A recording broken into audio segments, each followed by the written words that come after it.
Nearly 6,000 veterans have already lost their jobs and been terminated from federal service at an unprecedented rate, and will all enter the civilian workforce with less protections. While my time is limited, I just wanted to say this.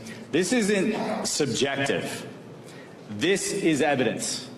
This is evidence. In less than 2 months, this administration has proved itself to be the most anti-veteran administration ever. What's going on is just not right on so many levels. Yeah, you called it the most anti-veterans administration in history. It is. I mean, there's almost 6,000 veterans that are terminated. It was just reported today that 80,000 VA employees are going to be terminated. They have the most amount of veterans. It shows you that the billionaires are the ones who matter, you know, and they're going to step on anybody to get them what they want. So it's unfortunate, but a lot of people are going to suffer. I mean, Nicole, you will remember when Donald Trump became, the first president to do something like besmirched the legacy of a war hero, John McCain. Mm-hmm. And I think people thought, oh, maybe that kind of disgusting treatment of someone who has served our country in the most tangible, visceral, self-sacrificing way, maybe that's an anomaly. Maybe he will move past that.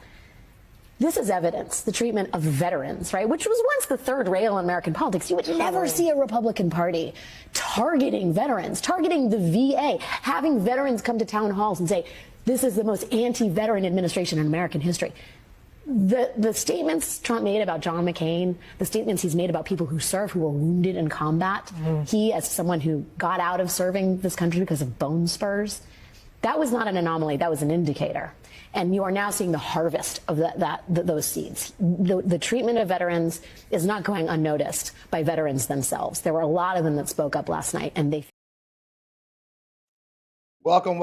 I am Fred Wellman, host of Online Vote Vets, retired Army officer. You heard it right there in the opening, right there. This is the most anti-veteran administration in history. And that doesn't just play out here. It also plays out abroad in the places we support our allies in NATO and Ukraine and elsewhere. It's getting clear and obvious. You almost have to be asleep at the wheel not to see exactly what's happening with this administration, their belief of veterans. And we'll show some more of the kind of stuff, the way they show that. But they have no regard for any of us. They have no regard for those who work for our country, their performance, their actual status. It's all been a mess. And you can see that they have fired at least 6,000 veterans from the federal government, at least. And we can't even keep track of that because they're not keeping track of that. We do know that almost 1/3 of federal employees are veterans, many of them disabled, who serve their country a second way as part of the government. We've got one joining us. So we want to dive into these various pieces. We're going to talk about the fight here at home for veterans fired from their jobs, the future of VA. We're also going to dive into the future of our fight overseas in Ukraine, where our allies are fighting for an existential fight for their future. You know, we want to look at the polls, and the polls are against all this. Let's be very honest. Polls aren't supporting this. Even the Ukraine fight is not supported by the polls. 57% of Americans believe we should support Ukraine, and they're an ally in this fight. They're against Russia. But Donald Trump doesn't seem to care about that. But as always here at the Online Vote Vets, we have the right guests to talk about this, drawing from our veteran, our national security community. As you guys know, that's what we do. Thanks for joining us in a morning on the line of the Vote Vets. We don't always show up in the morning. We thought we'd try it out, see how many of you guys want to join us here, 11 Eastern, 8 a.m. Pacific. We are thrilled to have you. Please leave comments. As I always get started, be sure to subscribe on our YouTube channel or wherever you're watching us. Keep track of all of our work. You know, we're going to have a great guest. We've got a veteran herself who served in the Air Force and then worked for FEMA. We've got one of the former spokesmen, the Assistant Secretary of VA for Public and Intergovernmental Affairs, Sue Fulton, and of course, finally, National Security Council spokesman, former National Security Council spokesman, Sean Savett. Now we're getting ahead of myself. Not enough coffee. Let's stop. Get coffee. So before we get going, let's see where we're at. I want to go ahead and welcome our first guest. Aileen Reneau is a former Urdu linguist, the United States Air Force, listed at just the young age of 17. Her husband is also a disabled veteran, retired from the Army, so they're a mixed family, if you will. Mixed service family, which we welcome here. Interesting enough, she taught in public schools for many years after leaving the Air Force and ended up working at FEMA. So, Aileen, welcome to the show. Tell us what you did at FEMA. Yes, well, thank you for having me, and that was a wonderful introduction. So, I used my background from the Air Force as well as my education and experience as a public school teacher to become a instructional systems specialist at the Center for Domestic Preparedness in Anniston, Alabama. So, I was responsible for making sure that the training materials and curriculum were up to snuff and that we were providing updated materials to our first responders from the state, local, tribal, and territorial um, venues of our country that need that training that the federal government is providing free of charge through the Center for Domestic Preparedness. Yeah, these are trained state level, and you said tribal level first responders across the country, aren't they? Yes, sir. Actually, we don't allow, only in limited circumstances, we allow federal responders to attend the Center for Domestic Preparedness. It's funded in part by grants, and it is meant to give state, local, tribal, and territorial responders, SLTT is the acronym we use, because we do want to empower those communities to be able to respond to their own disasters and incidents. They're the ones on the ground seeing the effects. They're the ones that are most easily positioned to be the first response. And they're the ones who know their communities and know what their needs are. So we equip them with the knowledge and skills to best do that. I want to show a video of, I know you saw this already, and then we're going to start talking about how you got terminated and what all that means. So, JJ, let's show the video of Miss Haba and her opinion of veterans who work for the government. President starting to think about maybe some of those veterans who worked for the federal government and maybe what the administration can do to at least help salvage their lives? Well, as you know, we care about veterans tremendously. I mean, that's something the president has always cared about. Anybody in blue, anybody that serves this country. But at the same time, we have taxpayer dollars. We have a fiscal responsibility to use taxpayer dollars to pay people that actually work. That doesn't mean that we forget our veterans by any means. We are going to care for them in the right way, but perhaps they're not fit to have a job at this moment or not willing to come to work. And we can't, I wouldn't take money from you and pay somebody and say, sorry, they're not going to come to work. It's just not acceptable. Elaine, were you not coming to work? So that's really fucking rich, quite frankly. Yep. My situation when I onboarded with FEMA July 1st was a hybrid telework position. I lived 25 minutes away from the facility and I was required to come in 2 days a week. That was the agreement. When I worked from home, I had my designated office space and I diligently worked, no complaints there. And I came in more than 2 days a week. Now, when those conversations started happening about the return to office, I didn't have any fuss. You didn't see me putting any kind of grievances or complaints. Like, sure, okay, I live 25 minutes away. Working from home is a privilege, not a right. You got me. I'm sticking with it. I'm coming in. Just like everyone else, I was offered the deferred resignation. And I looked at that fork in the road email. I thought, I'd like to work for a living and I'd like to continue to build my career. So, no, I will not be accepting this, even though it might have been in the best interest of my family and even my education. Not fit to work. Well, let's talk about this. I was an urban linguist in the Air Force. I held a top secret security clearance, so someone thought I was fit and suitable somewhere. Mm-hmm. I was valedictorian when I graduated from the Defense Foreign Language Institute with my associate's degree in Urdu. I then used my Chapter 31 benefits to earn my bachelor's degree and my master's degree, and I had a 4.0, graduated summa cum laude in both programs. And now I'm attending Case Western Reserve University School, where I'm pursuing my Juris Doctorate with a very sizable scholarship. So please tell me about how I'm not fit. I will not. And before I let and that's exactly it, right? It's so offensive. And that goes right to, I think, the final point, the way you were let go, right? And you got one of those ridiculous letters because you are a probationary employee because you've been there a year, right? And what did that letter say to you? I think Steve was the same, but I want you saw this letter and I can't imagine what you were thinking based on what you just described as your professional bona fides. You're not some slacker. I almost said fuck him, I will. What that fucking letter say? I this by saying that my uncle reached out to me before I was terminated and said, how are you doing? I'm very concerned about you and your job. And I said, why? Don't be. I just got my annual performance review. I was rated exceeds expectations. My annual performance review, which was an essay about how fabulous I am, started with, I have it right here, having Aileen Reneau as a curriculum development and evaluations team member during the calendar year 2024 rating period was absolutely a value add situation.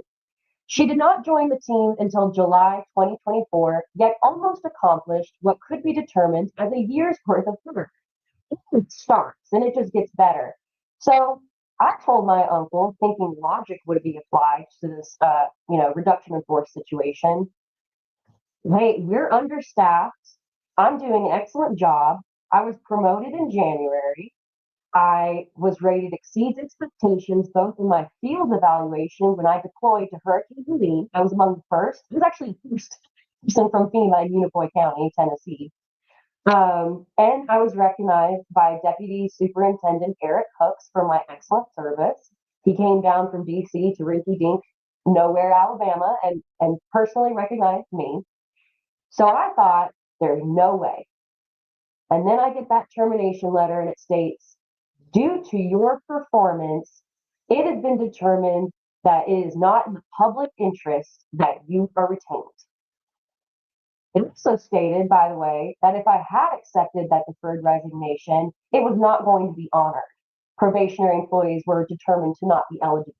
So those weeks of should I, shouldn't I, is my job at stake? Should I accept this? That was just the illusion of choice.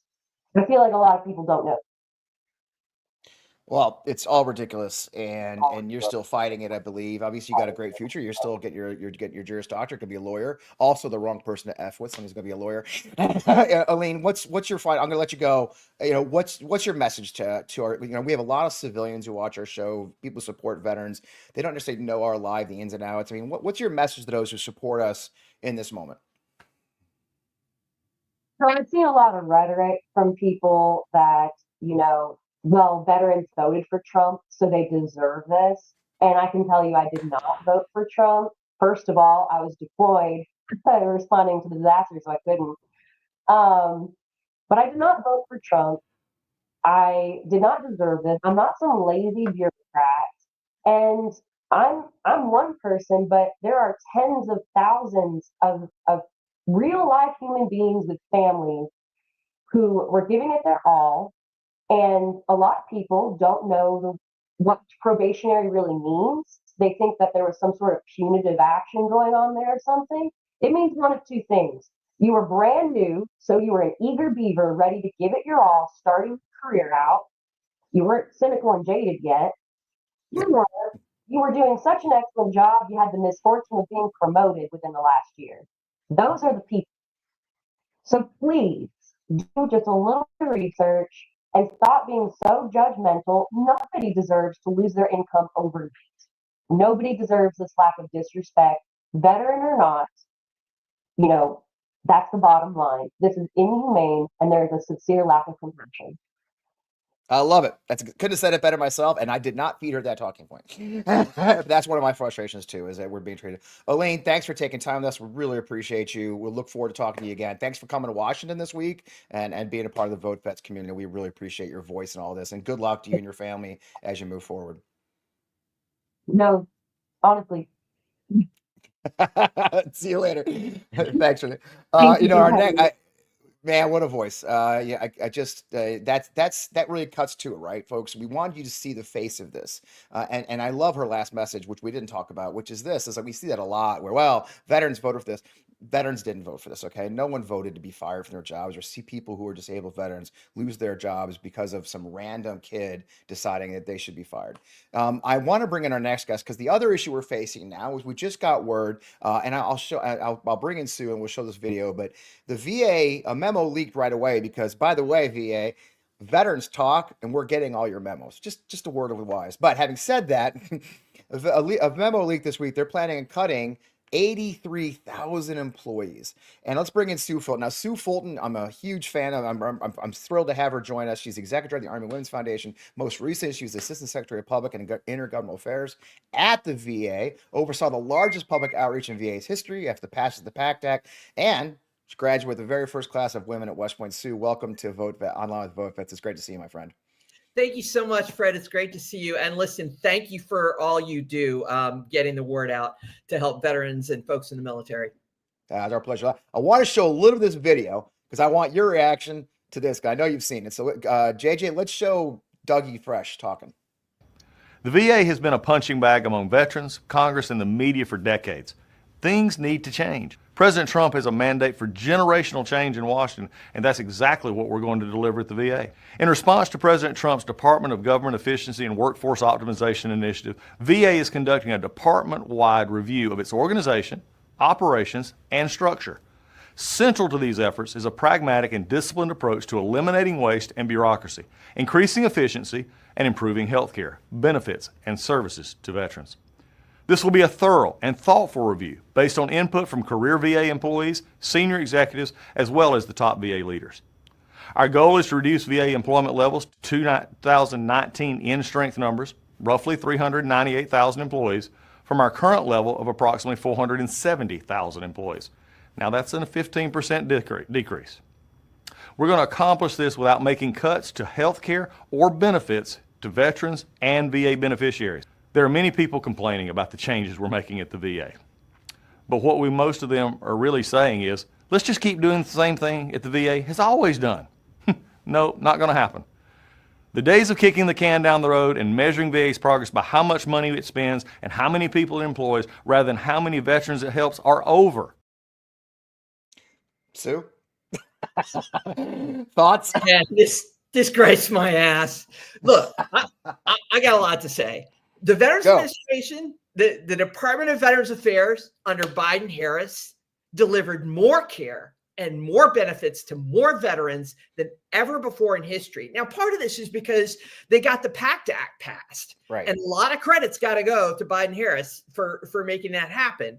But the PACT Act enabled over 700,000 new veterans to enroll in healthcare, not to mention veterans who got increased benefits because of the PACT Act. The PACT Act, if you recall, it made more conditions presumed to be connected to your veterans service. So, and it started with burn pits, right? Realizing that people were suffering from these rare cancers, a lot of respiratory diseases, and they had to prove that they were next to a burn pit or whatever, where we know burn pits were all over Iraq and other places that veterans have deployed. So the PACT Act enabled VA to accelerate the process to get those folks care under the VA to make sure that they were covered. And, you know, briefly, my mentor at West Point, he was a captain when I was a cadet way back in the 70s. He came down with, he served for a full career, retired as a full colonel. He served in Vietnam as an artillery officer. Well, he contracted a rare and aggressive cancer that was connected to Agent Orange. And he reached out to me. He's like, I don't know how I'm going to take care of my family. And I said, Steve, you were in Vietnam. This is going to be presumed to be connected. You're going to be service connected. So I sent him back to the VA. He got some help from a veteran service organization, and he got his 100%, which he had earned by serving our country. Those are the kinds of people that, I mean, he called me back. He was like in tears. You know, he could barely speak. I had to talk to his wife. Just a terrific, terrific guy. But there's hundreds of thousands of veterans who got help. But let's talk about numbers. In 2022, we processed a record number of benefits applications. Yep. And then in 2023, we beat that record by double digits. And in 2024, we beat that record by double digits. So we're talking about people, about processing claims increased by 16%. You know, actually the last year we beat it by 27%. Well, what does that mean in terms of people getting it? Well, in fact, a higher percentage of veterans were getting their claims granted than ever before. Well, not ever before, but then in many, many years. We saw 65% of claims where VA was able to grant benefits, including 75% of the PACT-related claims. That's a sharp increase from where we were before. The overall disability rating increased. I mean, all of these things. Veterans were getting more health care. The number of appointments increased year on year on year. The number of veterans getting care increased year on year on year. Okay, so how does VA break all these records? And I'm not even talking about the dramatic increases in reducing suicide, in reducing the number of unhoused veterans. But we were able to do this. First, because we did impose a lot of efficiencies. We started using more simulations in processing claims so that we could process more than faster.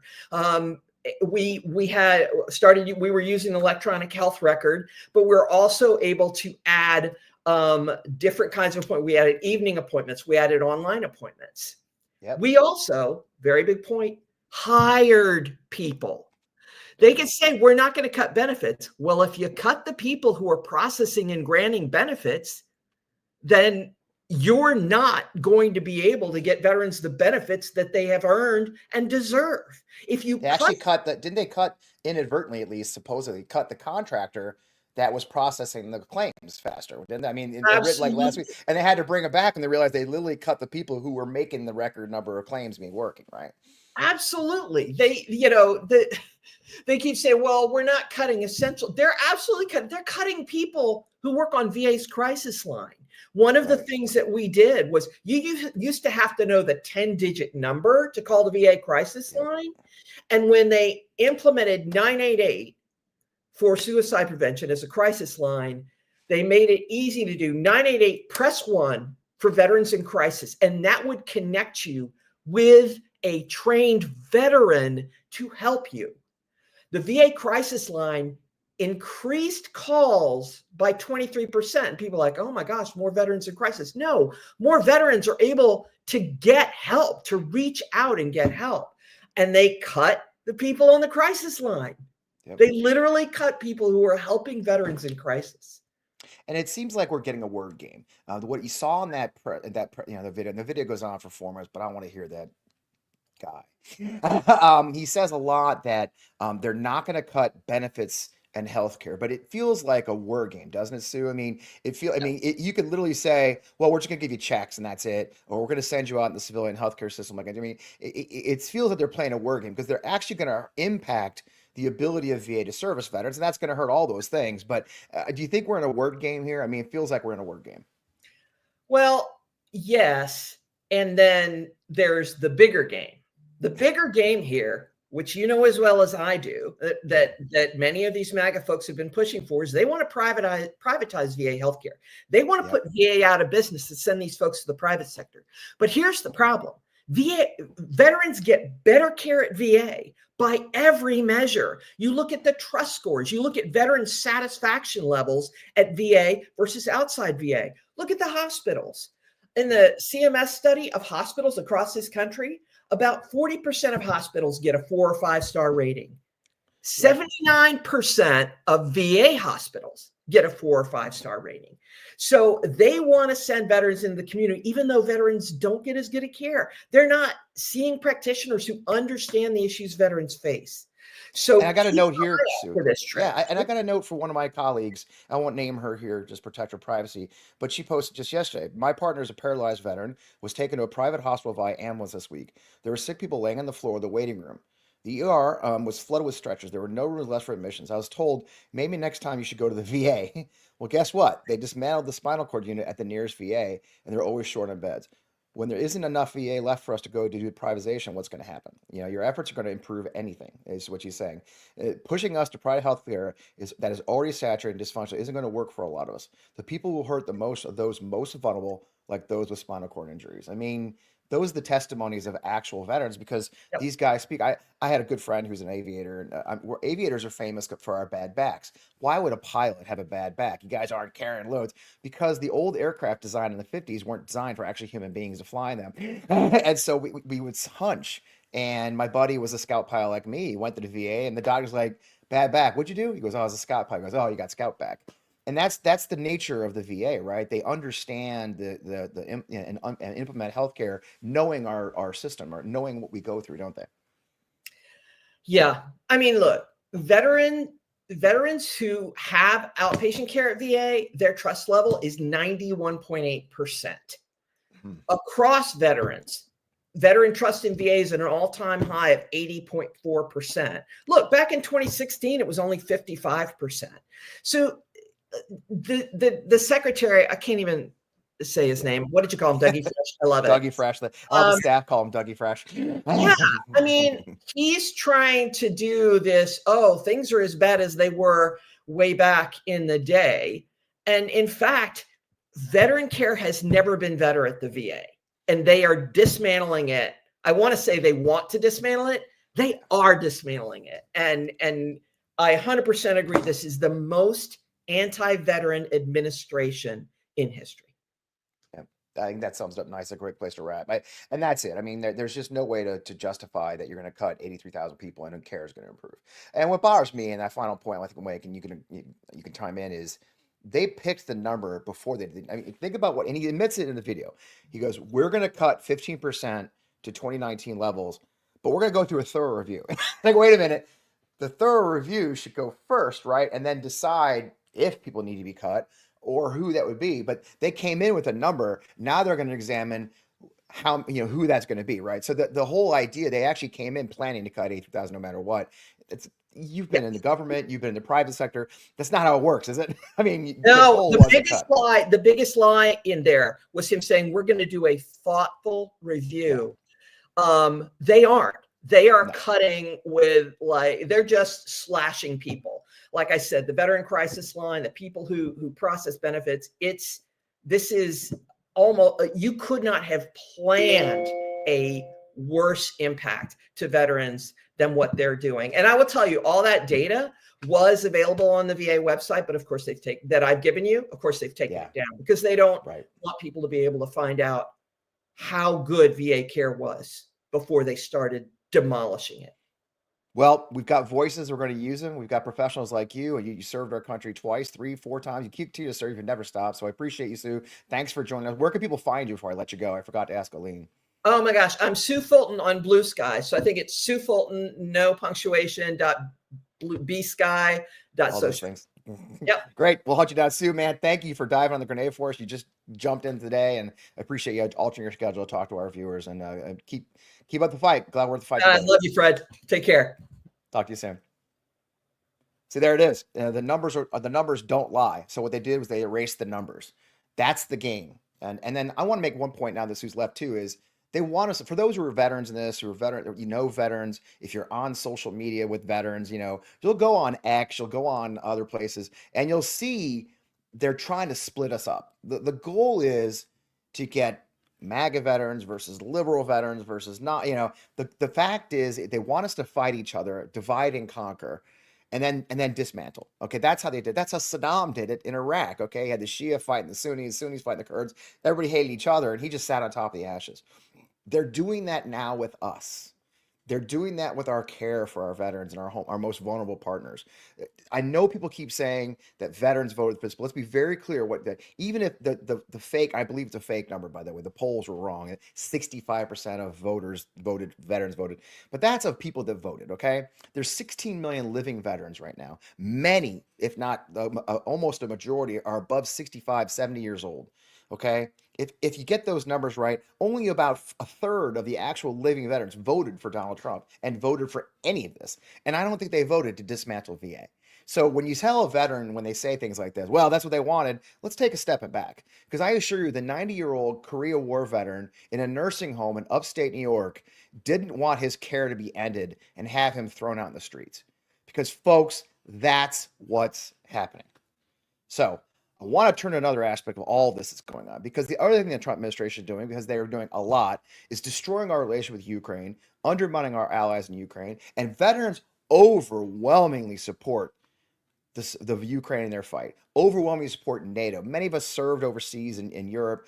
Many of us remember the fact, before I introduce our guest, that we actually, the only time Article 5 has been implemented in the history of NATO wasn't to defend Europe. It was after 9/11. And dozens of those allies joined us in Afghanistan, and many died. The UK lost like 300 soldiers, service members by our side. Canada, the people we're fighting with now, lost, I think, 147 soldiers in Afghanistan.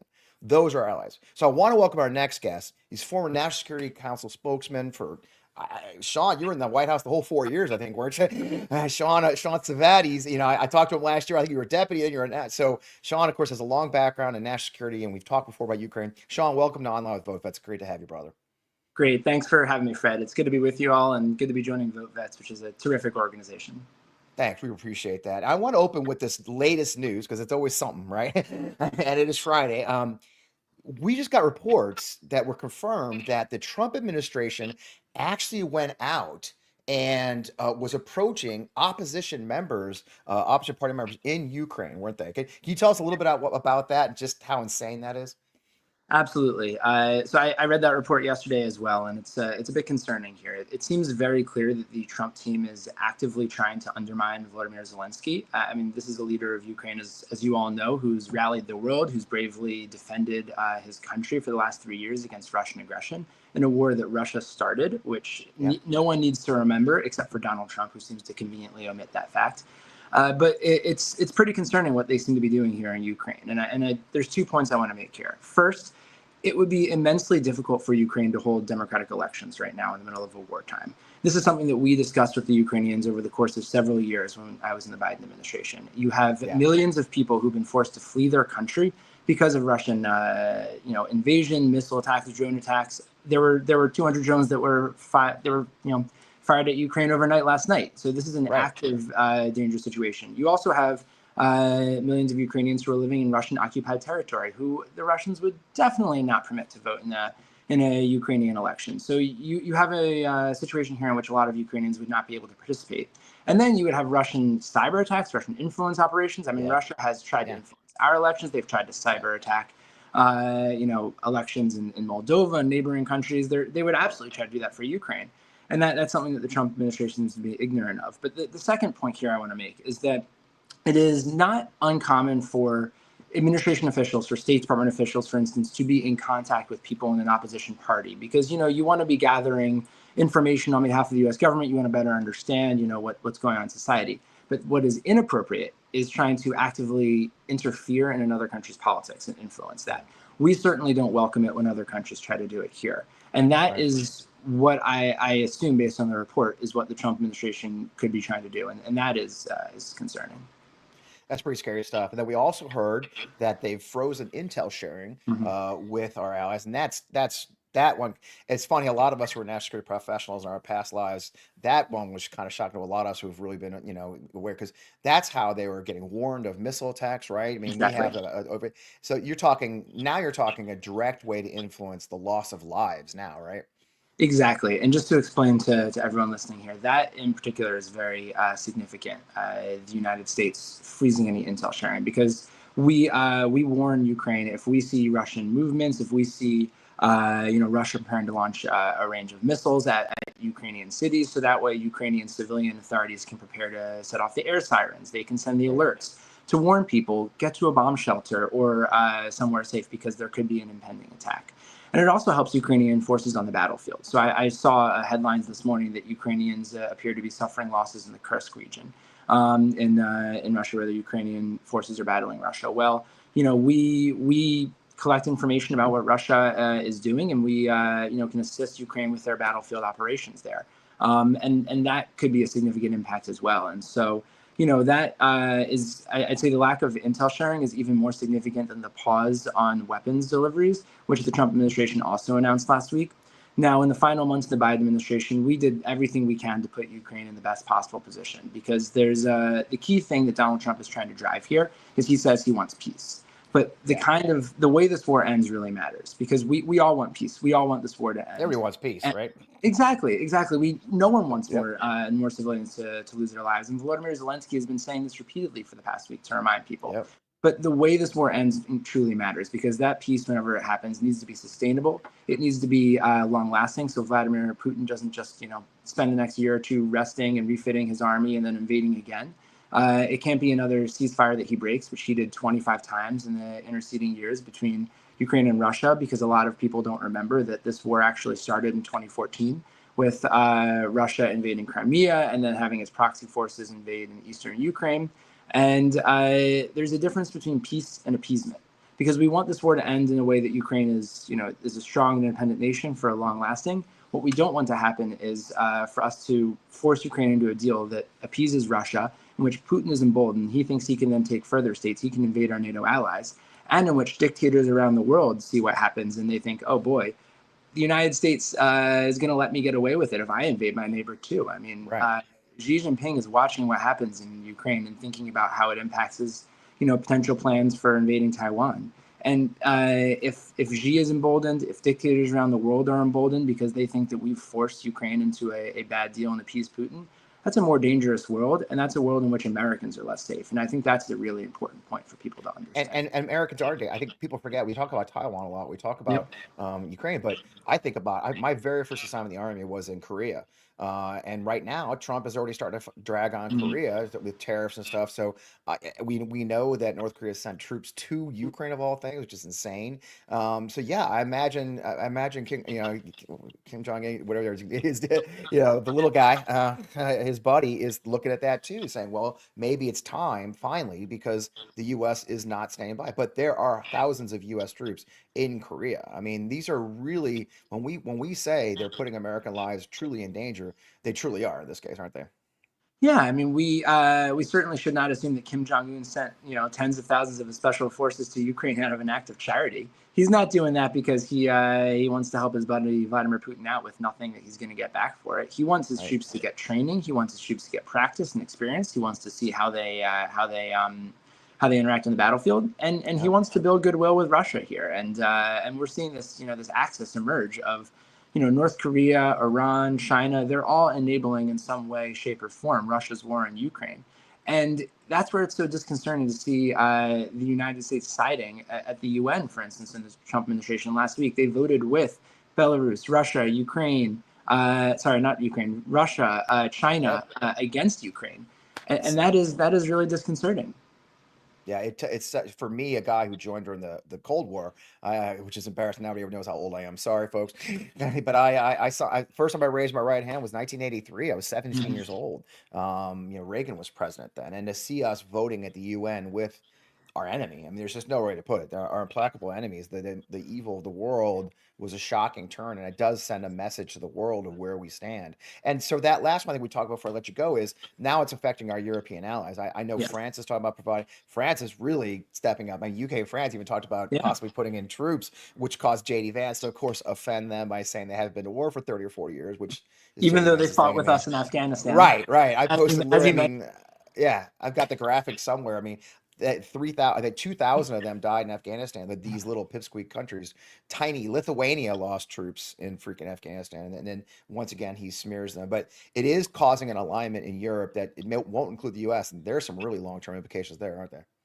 There are, and we should all remember that alliances are important because they help keep us safe. As you were just alluding to, after 9/11, the only time the Article 5 of NATO was triggered, which is the collective self-defense clause, an attack on one is an attack on all, that was triggered after 9/11, after we were attacked, and every NATO ally came to our aid. And as you said, many NATO allies sent troops to fight alongside us. Many lost their lives and sacrificed, to keep Americans safe from terror and the war on terror. And that's something that's that it's irreplaceable. Our allies are a force multiplier. They make us stronger. They make us safer. And I know that that we can veer into, well, we should just defend institutions for institutions' sake, right? Well, that's not what we're talking about here. We're not talking about defending the status quo. We're talking about honoring our allies who fought for us because they keep us safe. And that's really important to explain to people that, this is not some abstract concept. This is actually about protecting Americans' lives because You never know when we might be in a pinch, when we might be attacked again, God forbid, and we might need people to come to our aid. And it helps to have those relationships at a high point, not to constantly be attacking and undermining them. And our big thing here at Vote Vets is, we're just don't, we're not want to sign we will not sign up our troops for another endless war, an unnecessary war, a war of choice through foolish decisions. I mean, these hints of Panama, these hints of Greenland, these hints of Canada, for F's sake. I mean, it's all so ridiculous, but our troops, these are our sons and daughters, brothers, sisters, fathers, mothers who are being put in danger from the bad moods of Donald Trump and his tiny little ego. So, Sean, any last thoughts and comments before I let you go? Sure. Well, two things. One point I want to say on that, Fred, because you make a great point about how the most important responsibility, the most sacred responsibility a commander chief has is to decide whether or not to put American troops in harm's way. And what's happened in Ukraine, it's not an endless war, and it's not a war in which American troops thankfully are fighting. Because one thing I think President Biden did very well was keep American troops out of war, even as we were doing everything we can to support Ukraine as they were defending themselves from Russians' attack. So I do think that's a really important distinction there that is important to remember. And on Ukraine, we talk about the ins and outs of the minutia every day. I think it's important to remember what's actually at stake here and why it matters, which is that Ukraine was brutally attacked in early 2022 by Russia. Russian forces have committed war crimes and atrocities that were absolutely appalling. And what Ukraine is doing is it's not just a moral issue. They're defending their freedom, their democracy, these values that are so near and dear to so many of us as Americans. And they're also, by standing up to Putin, they're making us safer because as I said, and as we discussed, if we have an outcome to this war in which Vladimir Putin is emboldened, in which dictators think they can run roughshod over their neighbors, we're going to see more wars, more violence, and more destruction around the world. And that is a world in which the United States is less safe, is more dangerous, and that's not a world that any of us should want to live in. So I just think it's important that as we communicate about Ukraine, we also continually remind people why it matters and what's at stake, because I know it can seem a little disconnected sometimes from our everyday lives here. That's perfect. And that's before we even talk about the fact that almost all the money was spent right here in the United States in American companies with American workers building American systems that helped our allies. And those American systems were not given to Ukraine. They're actually given to our own troops. So our troops are the newest equipment. I mean, the whole thing is supporting America. It isn't just them. So Sean, man, I really appreciate you. Thanks for joining us. And I'll be hitting you again. I've been trying to get you on the show for a while, and now you're stuck with us. So thanks for all you do, what you did for our country for 4 years, which is national service as well. And thank you for everything. And where can people find you, brother? Thank you for having me on. I'd love to be back. I'm at Twitter at @Savett, and at Blue Sky, I believe it's just Sean Savett, although I'll have to double check that. I just made the Blue Sky account, so I'm just get in there, man. Get in there. Yeah. The skies are blue over there, so we appreciate you. Sean, thanks so much. Keep up the fight, brother. Thank you for having me, and thank you everyone for joining. Cheers. Great stuff. Man, I love these conversations, and I really appreciate you guys. We had a great turnout for a morning. Maybe we'll do mornings more often. You guys put in the comments if you like this timeline. We would love it. I would, yeah, just asking. I kind of like this time frame, frankly. JJ and I'll talk about the dang, but I do like mornings. It gets things done earlier, and we can have our Friday nights too. So again, these are such important conversations. Look, and I want to reiterate what I said earlier, and want to reiterate what Sean said, bounce off of what Sean said. Look, they're lying to you. Okay, they want us to be divided. They want us to think that this is all waste of money. This lie of efficiency is not true. It is about serving Americans, serving our national security, serving our troops. Right? All this ties into that.